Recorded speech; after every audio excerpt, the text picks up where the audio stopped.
नमस्कार. जीवनमूल्य कार्यक्रमामध्ये मी माधवी आपल्या सर्वांचं स्वागत करीत आहे. दर्शक हो, जीवनमूल्य कार्यक्रमामध्ये आपल्याला आत्ता सध्या जो विषय चाललेला आहे की विचार बदला म्हणजे जग बदलेल, ह्या विषयावर आपल्याला माहिती देण्यासाठी आपल्यासोबत आहेत आदरणीय डॉक्टर सचिन परबजी. सर्वप्रथम डॉक्टर सचिन परबजी, तुमचं खूप खूप स्वागत आहे. ओम शांती. ओम शांती. डॉक्टर सचिन, तुम्ही आम्हाला आत्तापर्यंत खूप माहिती दिलेली आहे आणि ह्याचा जो विचार आहे की विचार बदला म्हणजे जग बदलेल. तर जग बदलेल हा विचार जेव्हा येतो त्यावेळेला लोकांना असंही वाटतं की आता जी आमची अवस्था आहे, आता जी आमची परिस्थिती आहे की हे आहे, हे नाही आहे, तर ह्याच्यामध्ये आम्ही संपन्न बनू, अशी बदलेल म्हणजे हे सगळं संपन्न होईल असं त्यांना वाटतं. परंतु संपन्नताचा जेव्हा विषय येतो किंवा सधनताचा जेव्हा विषय येतो त्यावेळेला असं वाटतं की ही वस्तू असावी, ती वस्तू असावी, ही व्यक्ती असावी, ती व्यक्ती असावी, इकडे जावं, तिकडे जावं, ह्या सर्व गोष्टींना घेऊनच आम्ही संपन्नतेकडे पाहतो. तर संपन्नतेबद्दल तुमचा काय विचार आहे? परमात्म्याने आम्हाला जी महावाक्य दिले त्याच्यामध्ये परमात्म्याने आम्हाला खूप सुंदर सांगितलं की लोकांच्या ज्या मान्यता आहेत, लोक असं मानतात की पैसा किंवा धन त्याला ते माया समजतात. म्हणजे ज्याच्याकडे जास्त पैसा आहे तर त्याच्याकडे जास्त माया आहे, किती माया याने गोळा केलेली आहे. पण परमात्म्याने आम्हाला खूप सुंदर सांगितलं की धन हे न्यूट्रल आहे. पैशामध्ये काही शक्ती नाही आहे तसं बघायला गेलं तर. आपण किंवा जो व्यक्ती तो पैशाचा वापर करतो तो कशा प्रकारे वापर करतो त्याच्यावर आहे ते. तर धन ही माया आम्ही मानत नाही. कारण असं असतं तर लक्ष्मीनारायण जे सतयुगामध्ये महाराजन होते, विश्व महाराजन होते, त्यांच्याकडे तर सगळं धन धान्य संपन्नता आणि सर्व काय होते. सोन्याच्या मेल्यामध्ये राहायचे, हिऱ्याचे हार होते, पण त्यांच्यामध्ये एकदम प्युरिटी होती, संपूर्ण पवित्रता होती. तर इथे आपण थोडा फरक केला पाहिजे की संपन्नता ही आंतरिक संपन्नता असते आणि बाह्य संपन्नता काही चुकीची नाही आहे. जर एकाकडे पैसा असेल, बंगला असेल किंवा गाडी असेल तर त्याच्यामध्ये चुकीचं नाही आहे. फक्त याच्यामध्ये आपल्याला एक गोष्ट नेहमी लक्षात ठेवायची असेल की सुविधा आणि सुख ह्या दोन्ही वेगवेगळ्या गोष्टी आहेत. त्यांना तुम्ही मिक्स करू नका. सुविधेला तुम्ही सुख समजू नका. हे सगळे जे काही साधनं आहेत ते तुमचं लाईफ इझी करू शकतात, पण तुम्हाला सुख देतील ते ह्याची गॅरंटी नाही आहे. कारण सुख हा ह्यांचा गुण नाही आहे, सुख आत्म्याचा गुण आहे, ही आंतरिक शक्ती आहे. त्यामुळे ह्या वस्तू आहेत किंवा नाहीत हे फरक नाही पडत, पण तुमच्या आत्म्याची क्वालिटी सुख स्वरूप आहात, तुम्ही आनंद स्वरूप आहात, प्रेम स्वरूप आहात, हे आपण विसरलं नाही पाहिजे. लोकांकडून चूक काय होती असं आम्हाला वाटतं की ह्या सर्व साधनांना ते सुख समजतात आणि जेव्हा ही साधनं नाही आहेत तेव्हा मी दुःखी होतो. आमच्याकडे खूप छान म्हण आहे, आम्ही मॅनेजमेंटमध्ये सांगतो की तुमची गाडी केव्हा जुनी होते, नवीन गाडी असते ती जुनी केव्हा होते? जेव्हा तिचा वापर आपल्याला, जेव्हा तिचा उपयोग आपल्याला होत नाही. जेव्हा तुमच्या शेजाऱ्याकडे नवीन कार येते तेव्हा तुमची गाडी जुनी होते. तर हे जे आपले विचार आहेत हे आपल्याला त्रास देतात. त्याच्याकडे एवढा आहे, माझ्याकडे कमी आहे. तुमचा टी व्ही चांगला तुम्ही एन्जॉय करत असता, पण शेजाऱ्याकडे तुमच्याकडे 32 इंचाचा असेल, शेजाऱ्याकडे 40 इंचाचा नवीन टी व्ही आला की तुम्ही निराश झाला, अरे त्याच्याकडे जास्त आलं म्हणून. साधनांमध्ये सुख नाही आहे. साधन तुम्हाला सुविधा देऊ शकतात, सुख देण्याची गॅरंटी नाही. असं जर असतं तर ज्या व्यक्तीकडे सर्व साधनं आहेत तो ह्या वेळेला जगातील सर्वात सुखी मनुष्य झाला असता. पण असं आहे काय? असं नाही आहे. आमच्याकडे पेशंट येतात तर मी बघतो भरपूर हे जे पेशंट असतात किंवा जे व्यक्ती असतात ज्यांच्याकडे भरपूर पैसा आहे, साधनं आहेत, त्यांचं वजन वाढलेलं असतं आणि त्यांना एवढे आजार असतात, व्यायाम वगैरे करत नाही, त्यांना भूक लागत नाही, तर भुकेचं औषध द्यायला लागतं. तर भुकेचं औषध घेतलं तर त्याने जेवतात, ते खातात. आता आतमध्ये गेलं, त्यांचा व्यायाम नसल्यामुळे पचन होत नाही, मग पचन होण्याचं औषध द्यावं लागतं. पचन म्हणजे ॲसिडिटी वगैरे कमी करण्याचं. ते घेतल्यानंतर मग पोट साफ होत नाही, मग पोट साफ होण्याचं औषध द्यावं लागतं. काय विडंबना आहे. तुमच्याकडे सगळं आहे, तुमच्याकडे एवढं पैसा आहे की तुम्ही सगळं खाऊ शकता. पण एक ड्रायव्हरने मला खूप चांगलं सांगितलं. तर तो ड्रायव्हर होता, त्याच्या गाडीमध्ये चांगली गाडी, महाग गाडी, ज्याला आपण म्हणतो की मर्सिडीज गाडी, आणि तो ड्रायव्हर एका ठिकाणी थांबतो आणि मालकाला सांगतो की मी 5 मिनिटात जाऊन येतो. तो जाऊन येतो, तर मालिक विचारतो त्याला, तो कुठे गेलेलास? तो बोलला की साहेब इथे ना जिलेबी खूप चांगली मिळते, तर माझी ती फेवरेट आहे, मी जिलेबी खायला गेलेलो. तो मालिक बोलतो तू किती भाग्यवान आहेस, मी पाहिजे तेवढं जिलेबीचं दुकान उघडू शकतो पण मी खाऊ शकत नाही कारण मला डायबिटीस झालेला आहे. तर एक साधारण मनुष्य जास्त सुखी असू शकतो. म्हणजे साधनं तुम्हाला सुख देतील हे तुम्ही विसरून जा. साधनं तुम्हाला सुविधा जरूर देतात, तुमचं लाईफ इझी करतात, पण सुख हे बाहेर नाही आहे. सुख हा आत्म्याचा गुणधर्म आहे, हे आपण नेहमी लक्षात ठेवलं पाहिजे. तर सुख आत्म्याचा क्वालिटी आहे, बाहेरचा त्याच्याशी काही संबंध नाही आहे. डॉक्टर साहेब, तुम्ही म्हटला की सुख आत्म्याची क्वालिटी आहे. तर आतून सुखी किंवा आतून संपन्न, एकदम कंटेंट होणं खूप गरजेचं आहे. तर ती संपन्नता असू शकते, बाह्य नाही. तर आत्म्याला असं संपन्न बनवण्यासाठी काय केलं पाहिजे एखाद्या व्यक्तीने? कारण ही एक गरज आहे. आता जी काळ चाललेला आहे, वेळ चाललेला आहे, ह्याच्याप्रमाणे व्यक्तीने संपन्न आतून असणं गरजेचं आहे. तर काय केलं पाहिजे ह्याच्यासाठी? पहिली गोष्ट मी पुन्हा पुन्हा सांगेन की बाहेरची संपन्नता चुकीची नाही आहे. ते जर तुम्ही बॅलन्स ठेवून मिळवत असाल तर खूप चांगलं. फक्त तुम्ही ते प्राप्त करण्यासाठी चुकीचा मार्गाचा वापर करू नका.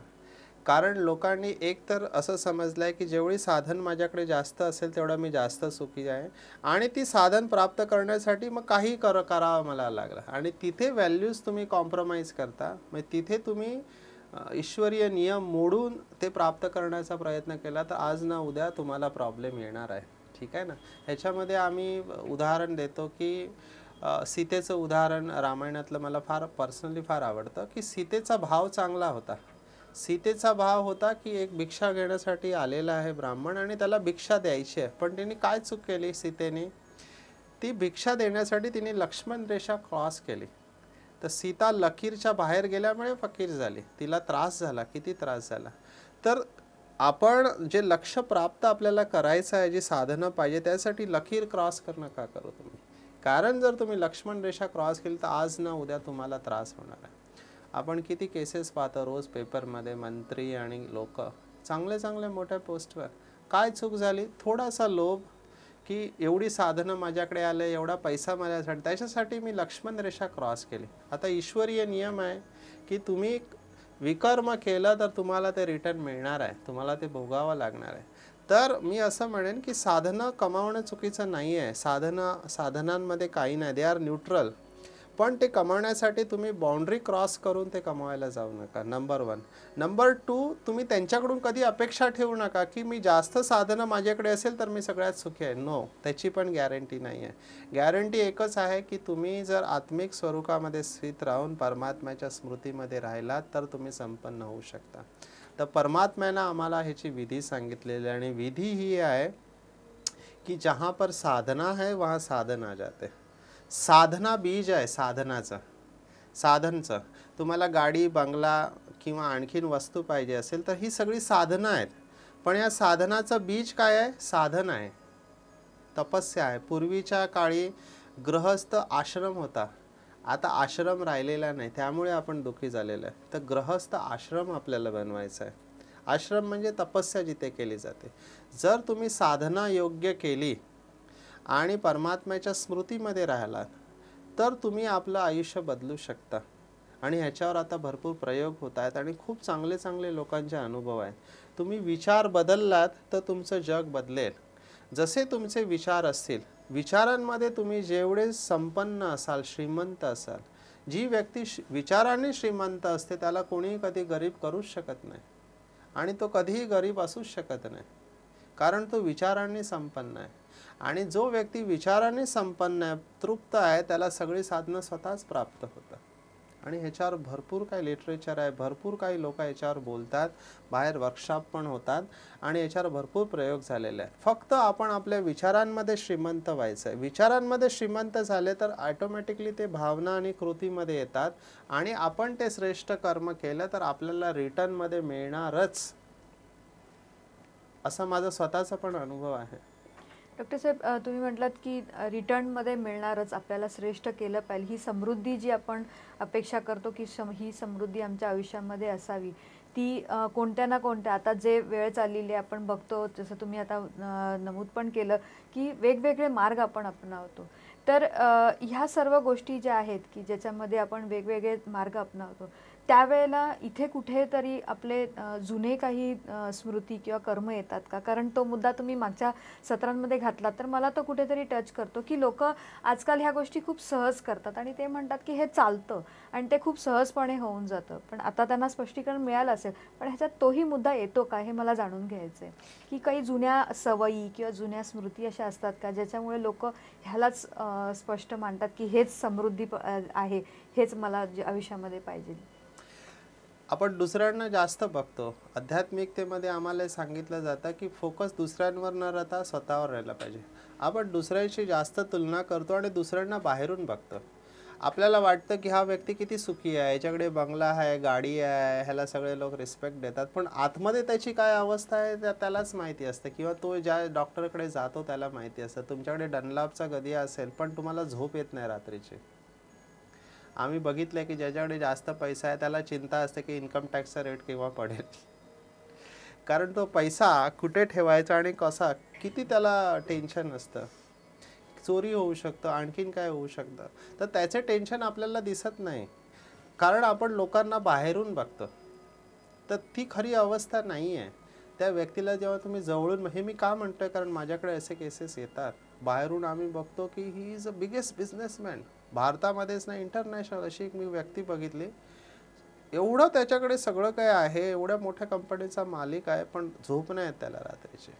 आणि व्यसन आहे, सोडायचं आहे त्याला. त्याला त्रास होतो आहे सिगरेटमुळे, पण तो सोडू शकत नाही, फसलेला आहे. कारण मी व्यसनमुक्तीच्या क्षेत्रामध्ये काम करतो. मला घरी बोलवलं, कोणाला कळू नये बाबा की ह्या व्यक्तीला एवढा आजार आहे, त्याचे मानसिक औषधं चालू आहे. तर बाहेरून आपल्याला वाटतं की व्यक्ती किती समृद्ध आहे, त्याचा 10-15 करोड रुपयाचं घर आहे, पण आतमध्ये त्याला काय त्रास आहे आणि त्याच्या रूममध्ये किती धूर आहे ते आम्ही बघितलेलं आहे. तर बाहेरून आपण लोकांना बघतो, त्यामुळे आपली चूक होते की आपल्याला वाटतं की ह्याच्यामध्ये, आणि मग आपण तसंच बनायचा प्रयत्न करतो. पण जेव्हा आपल्याला आतून रिअलाईज होतं की हे खरं सुख नाही आहे, खरं सुख काहीतरी वेगळं आहे, आणि जेव्हा हे रिअलाईज होतं तेव्हा परिवर्तन होतं. डॉक्टर साहेब, तुम्ही आता आम्हाला लक्षणं थोडक्यात सांगितली, पण मग एखादी व्यक्ती खरंच आंतरिकरित्या समृद्ध आहे, हे कसं ओळखावं? आंतरिकरित्या समृद्ध आहे ओळखणं तसं बघायला गेलं तर कठीण आहे. कारण पुन्हा मी ते सांगतो की आपण दुसऱ्यांना बाहेरून बघतो, ठीक आहे ना. दुसऱ्यांना बघणं बाहेरून होतं. त्याची चेकिंग एकच आहे की जेव्हा त्याच्याकडे माया येते किंवा परिस्थिती येते, त्यावेळेला त्याचं बिहेवियर कसं असतं. याच्यावर मला एक फार सुंदर गोष्ट आठवते. एक राजा आणि राणी, फार मोठं राज्य होतं, पण त्यांनी मुलांना गादीवर बसवलं आणि यांनी वानप्रस्थ अवस्था, तर जंगलामध्ये गेले. जसं 4 आश्रम असतात त्याच्यामध्ये वानप्रस्थ अवस्था म्हणजे जंगलामध्ये जाऊन परमात्म्याच्या स्मृतीमध्ये तर जात होते ते. तर पुढे राजा होता आणि मागे राणी येत होती. तर राजाला चालता चालता त्याच्या पायाला काहीतरी लागलं. तर त्या राजाने बघितलं, काहीतरी बॉक्स होता आणि त्याच्यामध्ये हिऱ्याचा फार मोठा सुंदर हार होता.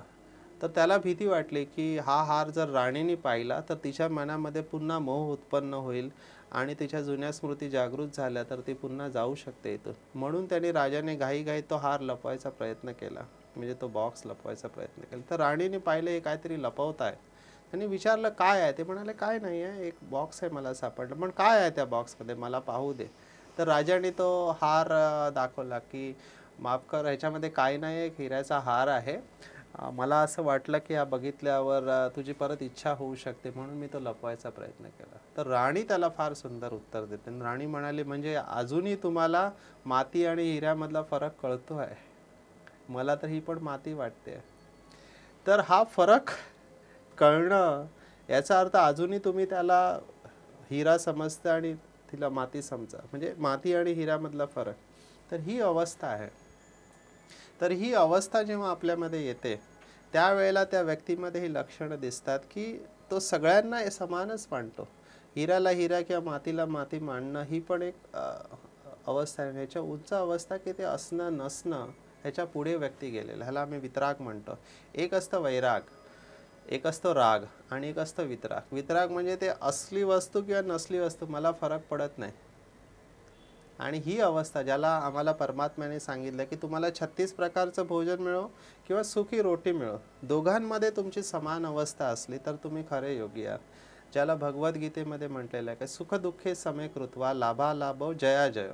म्हणा सुख दुःख, मान अपमान, निंदा स्तुती, जय पराजय या सर्व परिस्थितीमध्ये जर तुम्ही समान अवस्था ठेवली आहेत तर तुम्ही खरे योगी आहात आणि तुम्ही परमेश्वरा समान आहात.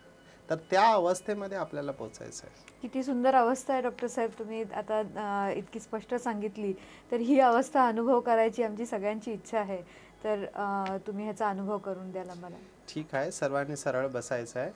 मी जे विचार तुम्हाला देणार आहे त्याचा अनुभव करायचा प्रयत्न करायचा आहे. पुन्हा मी सांगतो, साधनांमध्ये काही चुकीचं नाही. साधन आपण ज्या प्रकारे वापरतो तर साधन निश्चितच असले पाहिजे. साधनांनी आपला वेळ वाचतो, आयुष्य इझी होतं, पण त्यांना आपला आधार न बनवता आपली तपस्या निराधार असली पाहिजे. तर साधन किंवा सधनता आपल्याकडे यावी त्यासाठी काही विचार आहे आणि या अवस्थेमध्ये जाण्यासाठी विचार आहे. तर त्याचा आपण अनुभव करूया. तुम्ही एखादं महत्त्वाचं कार्य करत असाल, रस्ता क्रॉस करणे, गाडी चालवणे, मशिनरी किंवा गॅस स्टोव, तर त्यावेळेला याचा अभ्यास करू नये. एका शांत जागे जिथे तुम्हाला कोणी डिस्टर्ब करणार नाही, फोन वगैरे चालू नसेल त्या ठिकाणी बसायचं आहे आणि या विचारांचा अनुभव करायचा आहे. ओम शांती. स्वतःला बिलकुल हलकं सोडायचं. डोक्यापासून पायाच्या अंगठ्यापर्यंत संपूर्ण शरीर एकदम हलका होत चाललेलं आहे, शांत आणि हलकं.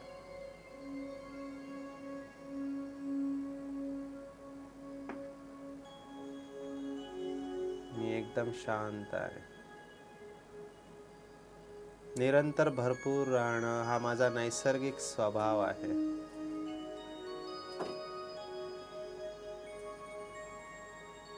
शांतीचे सागर, परमात्म्याचे संतान, मी शांत स्वरूप आहे. परमात्म्याकडून सर्व गुण आणि शक्ती माझ्यामध्ये प्रवेश करत आहे आणि मी भरपूर त्याचा अनुभव करत आहे. या असीम अनंत जीवनामध्ये सर्व काही निर्दोष, अचूक आणि संपूर्ण आहे. माझी कमाई निरंतर वाढत चाललेली आहे. ज्या दिशेला मी जातो आहे तिथे मी संपन्न होत चाललेलो आहे. स्थूल आणि सूक्ष्म धन काहीही मेहनत न करता स्वतः आणि सहज माझ्याकडे येत चाललेला आहे आणि मी सहर्ष त्याचा स्वीकार करत आहे.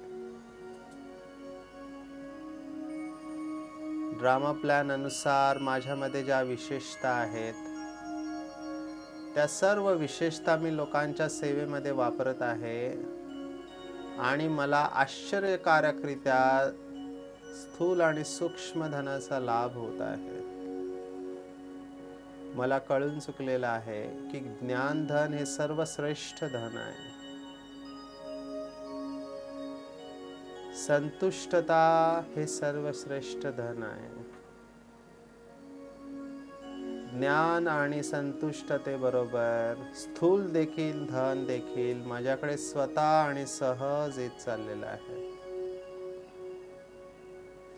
माझं राहण्याचं स्थान अतिशय सुसज्जित, सुंदर आणि अद्भुत आहे, जिथे माझ्या सर्व आवश्यकता सहज पूर्ण होत आहे.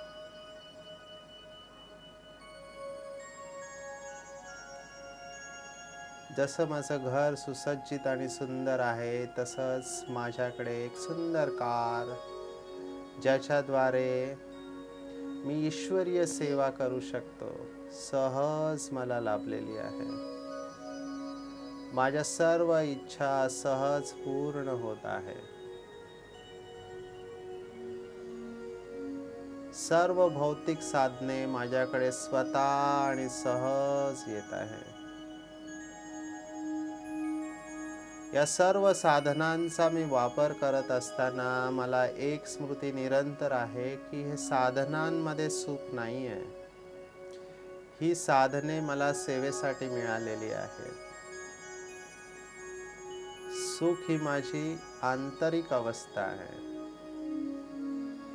मी भरपूर त्याचा अनुभव करत आहे.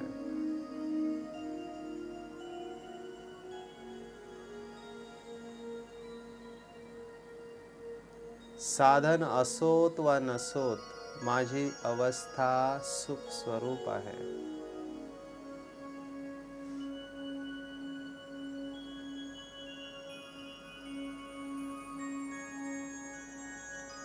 सर्व संपन्नता आणि सधनता असून देखील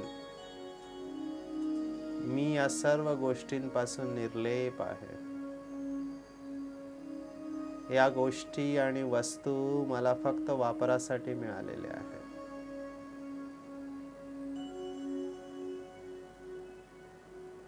सर्व प्राप्तींचा आधार सर्व शक्तिवान परमात्मा आहे, जो शांतीचा सागर आहे.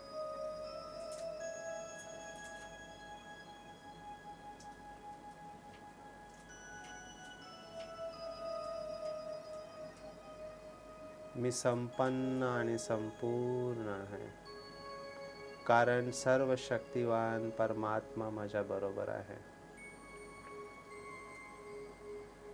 मला खूप खूप बरं वाटतंय. मी अतिशय तृप्त आहे. सर्व काही ठीक आहे.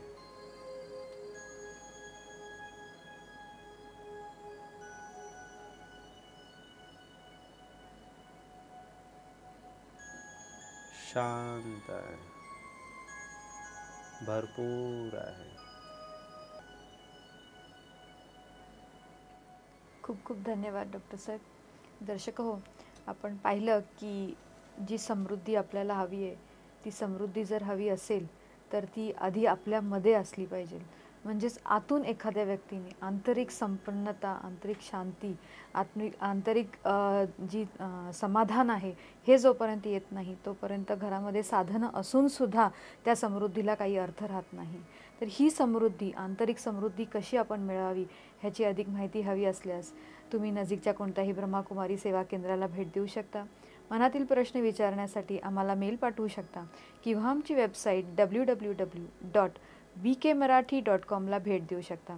असाच एखादा विषय घेऊन पुन्हा भेटूया. तोपर्यंत नमस्कार. ईश्वर निर्मित या सुंदर जगात जगण्याचे कसब ज्याला गवसले तो खरा भाग्यवान. या जगात त्यापेक्षा आणखीन श्रेष्ठ प्राप्ती नसावी आणि ही प्राप्ती आपणाला व्हावी हेच आमचे ध्येय. अत्याधुनिक जगाच्या उंबठ्यावर श्रेष्ठ संस्कृतीच्या भक्कम पायाची गरज आहे. विश्वास हा भारतीय संस्कृतीचा पाया आहे. चमत्कार, मंत्रतंत्र अशा मोजमापात ईश्वराला ना तोलता त्याची खरी ओळख असणे आवश्यक आहे. जगण्याची कला म्हणजे काय, स्वतःची खरी ओळख काय, हे जाणून घेण्यासाठी संपर्क करा आमच्या स्थानीय ब्रह्माकुमारी विद्यालयाशी किंवा संपर्क करा या नंबरवर 9422859497. आमचा पत्ता आहे ब्रह्माकुमारी विद्यालय, भानापेठ वाड, कस्तुरबा रोड, चंद्रपूर 442402 आणि आमचा ईमेल आहे bkmarathi@gmail.com. जीवनमूल्य व्याख्यान आणि मेडिटेशन गीतांची DVD MP3 उपलब्ध आहे.